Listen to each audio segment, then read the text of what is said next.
Friend नमस्कार। तर चला माझ्या नवीन एका रेसिपीमध्ये तुमचे स्वागत आहे। तर चला बघू शकता तुम्ही इथं आपण ना छानपैकी ना गरम गरम धिरडे बनवून घेतलेले आहेत। आणि हे धिरडे ना कशाचे आहेत, चिला म्हणता याला, धिरडा म्हणतात याला। तर तुम्ही बघू शकता तर सगळे मिक्स भाज्या घेतलेल्या आहे मी। आणि हे प्रोटीन खूप चांगलं असतं, हेल्दी असतं मुलांसाठी। तर हे नक्कीच बनवा तुम्ही। तर मी इथं 2 कांदे घेतलेले आहेत, 3 टोमॅटो घेतलेले आहे, 2 शिमला मिरची घेतलेली आहे आणि ना इथं कोथिंबीर घेतलेली आहे। तर तुम्ही हे मुलांना बनवून दिलं ना तर मुलं आवडीने खातील। आणि कसं होतं, मुलं आता उन्हाळ्याचं म्हणजे जेवण पण कमी करतात, तर रोज मुलांना असं काहीतरी नवीन बनवून दिलं ना तर मुलं आवडीने खातात। तर बघा तुम्ही इथं मी एवढे छान ना बेसन पीठ घेतलेलं आहे हरभऱ्याच्या डाळीचं। आणि इथं बघा मी सर्व आपल्या भाज्या, पालेभाज्या आहेत त्या मी याच्यात मिक्स। तर इथे ह्यामध्ये आपण रेड चिली पावडर टाकून घेणार आहे। तर बघू शकता तुम्ही जाडसर आहे, ही घरी बनवू शकतो आपण। आणि सहज तुम्हाला पण माहिती आहे आपण मिरची पावडरची बनवलेली आहे ही मिरचीची। तर घरी मिरच्या असतात आपल्याकडे आणलेल्या, त्या मिरचीची बनवून घेतलेली आहे मी। आणि हे बघा इथं हळद मीठ टाकून घेतलेलं आहे चवीनुसार, इथं जिरे टाकलेले आहे। आणि आपल्याला ना ह्याला ना मस्तपैकी मिक्स करून घ्यायचं। आणि मग याला ना आपल्याला मिक्स पूर्णपैकी झाल्याच्या नंतर याला आपल्याला ना थोडं थोडं पाणी टाकून ना याला मिक्स करायचं आहे। जास्त पाणी नाही टाकायचं आपल्याला, म्हणजे याचा चिला छान बनला पाहिजे। तर बघा तुम्ही एवढंच मी मस्तपैकी असं भिजून घेतलेलं आहे। आणि जास्त नाही पतलं करायचं आपल्याला, थोडं घट्टच ठेवायचं। तर बघू शकता तुम्ही हे जास्त घट्ट वाटत होतं मला खूपच, म्हणजे आपलं ते जे धिरडा आहे ना ते निब्बर नाही बनत, असं खुसखुशीत छान बनलं ना पतलंसं आणि कुरकुरीत, तर छान लागतं।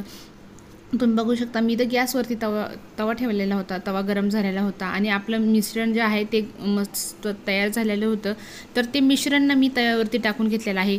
तुम्ही छोटे मोठे तुम्हाला जशा साईजचे बनवायचे त्या साईजचे तुम्ही बनवू शकतात। आणि बघा मुलं आवडीने खातात। आणि तुम्हाला माहिती आहे सगळ्यात हेल्दी म्हणलं तर मुलांची आपली तब्येत असते, तर मुलांसाठी आपल्याला हे खूप प्रोटीन असते ह्यामध्ये। आणि मुलं आवडीने खातात। आणि हे आहे गावरान तूप, तर मी म्हशीचं गावरान तूप घरी बनवत असते। आपलं जे दूध आहे ना, दूध मी घरी आणून ते तूप बनवत असते। तर बघा तुम्ही हे ना मी यावरती तूप टाकून घेतलेलं आहे। आणि कमी गॅस राहू द्यायचा, म्हणजे करपत नाही आणि छान होतं पण। तर तुम्ही बघू शकता हे ना सहजासहजी निघू शकतात। तर बघू शकता तुम्ही मस्तपैकी मी हे टाकून घेतलेलं आहे। तुम्ही बघू शकता एवढं छान होतं ना, कडक होतं, तुम्ही म्हणणार पण नाहीत की हे बेसन पिठाचं बनले म्हणून। एवढं छान होतं ना, खूप छान होतं बेसन पिठाचं हे। आणि बघा खूप मस्त असतं आणि वास तर एवढा छान येत होता ना, खूप छान वास येत होता। आणि मुलांना असं काहीतरी नवीन असलं ना तर छान आवडीने खातात बघा।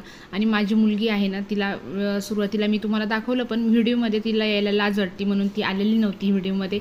तर बघा तुम्ही छोटे मोठे सर्व खाऊ शकतात। आणि 4-5च्या नाश्त्याला पण तुम्ही करू शकता, एवढं छान आहे हे, खूप हेल्दी आहे। तर तुम्ही हे नक्कीच करा आणि माझ्या नवीन नवीन रेसिपी अशाच बघत राहा। तर आमच्या चॅनलला सगळ्यात पहिले सबस्क्राईब करा, म्हणजे माझे नवनवीन जे व्हिडिओ आहे ते तुमच्यापर्यंत नक्कीच पोहोचतील। तर बघा तुम्ही, आणि माहिती आहे का मुलांसाठीच असतात माझे जास्तीत जास्त व्हिडिओ, कारण मुलं पालेभाज्या खात नाही म्हणून डोळ्यांना आणि शरीराला पण खूप प्रॉब्लेम होतात। त्यासाठी ना आपल्याला ना, आणि माझे मुलं जे आहेत ना मी खूप काळजी घेतल्यामुळं देवाच्या कृपाने छान आहे। तुमचेही मुलं खूप छान राहो, असेच हेल्दी राहो, हीच मी बाप्पाच्या चरणी प्रार्थना करते। आणि माझी रेसिपी नेहमी तुम्ही बघा आणि नेहमी अशी हेल्दी रेसिपीज टाकणार आहे मी मुलांसाठी। तर आमच्या चॅनलला नक्की सबस्क्राईब करा।